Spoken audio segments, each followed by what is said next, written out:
kulan wacan oo wanaagsan daawadayaal meel waliba aad joogtaan ku soo dhawaada wararkii iyo xogii u dambeeyay dagaaladii u dhaxeeyay ciidamada booliska iyo kooxda argagixisada ee Al-Shabaab 24 saacadoodkii u dambeeyay dowladda Soomaalida gaar ahaan xadka ay gobolka Boqol la wadaagaan waxa ka socday dagaalo xoogan oo u dhaxeeya xarakada Al-Shabaab iyo ciidamada booliska halkaasina waxa ka dhacay xasuuqyo aad u weyn in ka badan 100 qofood ayaa laga dilay xarakada Al-Shabaab sidoo kalena waxa laga qabsaday gaadiid 16 gaadiid oo dagaalada lagu galo sidoo kale hubab aad u tiro badan ayaa iyaguna ay gacanta ku dhigeen ciidamada booliska guulo waaweyn ayay sheeganayaan ciidamada booliska oo horkacayaan generaalada kala duwan sidoo kalena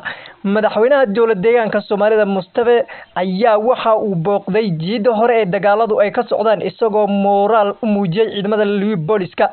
dhanka kale goobaha ay dagaaladu ka socdaan ee deegaanada iyo degmooyinka ku agdhow sida degmada Hargeysa shacabkeeda ayaa garab istaag buuxa waxa ay siiyeen ciidamada booliska iyagoo waxa la arkay raashimo iyo sidoo kale biyo u aruurinaya ciidamada booliska ee dagaalada ku dhex jira sidoo kale ciidamada booliska ayaa isku weer xoogan waxa ay ka qabteen goobihii laga soo galay waxaana la sheegay in ciidamada ay haatanba gudaha ay ugu galeen kooxda xarakada Al-Shabaab oo horay deegaanka gudaha ugu gashay qodobadaas iyo qodobo kale aynu halkan ku faahfaahin doonaa saaxiibayaal ku soo dhawaada marka hore channelka oo subscribe saaro asxaabtaadana la sii wadaag si muuqaalkani uu gaaro meel dheer like na saaro markale soo dhawaada saaxiibayaal hadii aynu u guda galno xogii u dambeeyay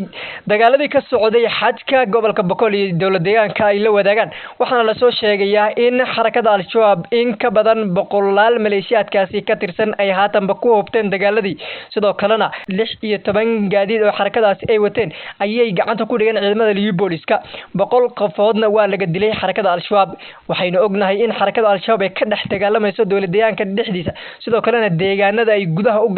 ayay waxay waayeen meel ay kaga baxaan waxaana la sheegay in xarakada Al-Shabaab ay dhaxda ugu jirto ciidamada booliska oo isku weerar kala duwan ka qabtay goobihii ay ka bixi lahaayeen waxaana la sheegay in ciidamada booliska ay isku hareeyeen goobihii laga soo galay deegaanada iyo degmooyinka ay ku jiraan xarakada Al-Shabaab iyagoo goob waliba oo laga bixi karo ay isa taageen ciidamada booliska waxaana la soo sheegay in haatanba xarakada ay gabi ahaanba intii badnayd ay qaarkood ay dhamaadeen maadaama in ka badan 100 qofood la soo sheegay in ay kaga dhamaadeen halkaasi sidoo kalena ciidamada booliska ayaa wali waxay baadi goob ku jiraan qaar ka mid ah xarakada Al-Shabaab oo dhifeysyo iyo sidoo kale ku dhuumaalaysanaya deegaanada iyo degmooyinka halkaasi ay ku dhex jireen marka hore sidoo kale ciidamada booliska qaarkood ayaa waxay gudaha ugu galeen goobihii ay xarakada Al-Shabaab ay ka dhex sameysteen deegaanada dhexdooda ayna ka dhex dagaalamayeen halkaasina waxa ka cad in xarakada Al-Shabaab ee marka horeba duulaan ku soo ahayd ciidamada booliska fadhiisimahooda horeyna u soo martay weeraro gaadma ahna ku soo qaaday in haatanba ay la kulmayaan weerarkii ugu xooganaa iyo sidoo kale jabkii ugu xooganaa abid ay kala kulmaan ciidamada booliska dhanka kale hadii aynu u leexno madaxweynaha dowladda deegaanka Mustafa ayaa maanta waxa uu booqday goobihii ay dagaaladu ka socdeen jiida hore ee dagaalada sidoo kalena waxa uu halkaasi ka jeediyay khudbad dhiirigelin ah uu ku dhiirigelinayo ciidamada sidoo kalena waxa uu u sameeyay ciidamada moral dhis weyn maadaama ciidamo aad u tiro badan halkaasina ay keeneen dhanka kale ciidamada generaalada iyo sidoo kale qaybaha kala duwan ee ciidamada booliska ayaa iyaguna howlgallada waxa ay ka wadaan xadkii oo ay xakameeyeen sidoo kalena waxa la sheegay in kooxda Al-Shabaab oo horay gudaha ugu gashay deegaanada iyo degmooyinka halkaasi in aysan ka bixi karin deegaanada iyo degmooyinkaasi ilaa ay isa soo dhiibaan ama gabi ahaanba halkaasi lagu baabi'iyo dhanka kale waxaynu eegi doonaa shacabka degmooyinka iyo deegaanadaasi ay dagaaladu ka socdeen ayaa isgarab istaag buuxa waxay u muujiyeen ciidamada booliska waxaana la arkayay degmada Hargeysa oo ololo waaweyn oo ah ay ugu deeqayaan ciidamada booliska dhanka raashinka biyaha sidoo kale xoolo nool ayay u qalayeen ciidamada booliska si ay u helaan cunto iyo caafimaad sidoo kale aan iraahday gargaar bini'aadanimo waxaynu arkaynaa in ciidamada booliska iyo sidoo kale shacabka deegaanada halkaas ku sugnaa in isla markiiba ay isgarab istaag buuxa muujiyeen dhanka kalena shacabka qaarkood ee dhalinyarta halkaas ku noolaa ayaa waxa la sheegayaa in ay ka qayb galeen dagaalada iyagoo waliba garab istaagay ciidamada booliska sidoo kale madaxweynaha dowladda deegaanka ayaa mahad celin ballaaran u muujiyay in ay shacabka sidaas ay u garab istaagaan ciidamadooda sidoo kalena ay ka soo horjeestaan ciidamada liibooliska aan iraahdo xarakada al-shabaab ayna la dagaalamaan. haddaba wararkii u dambeeyay waxay qorayaan in ciidamada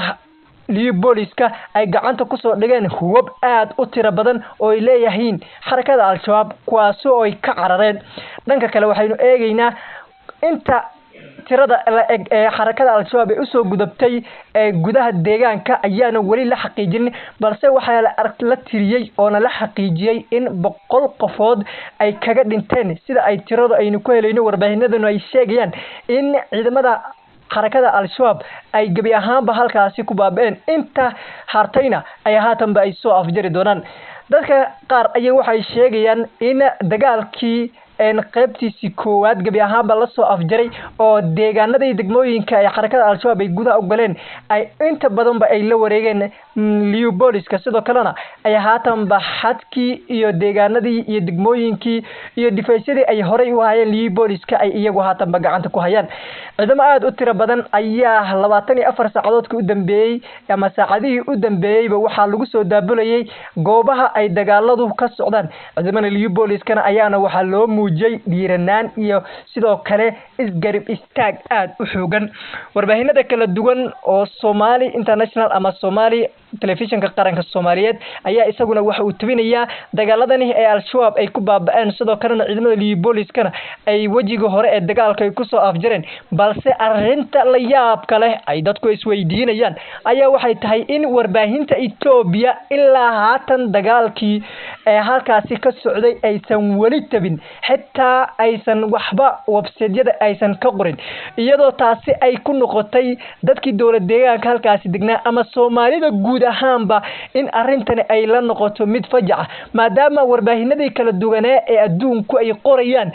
dagaalka al-shabaab iyo sidoo kale liibooliska ay dhaxmaray 24 saacadoodkii u dambeeyay ama aan ilaahay 24kii u dambeeyay saacadood. balse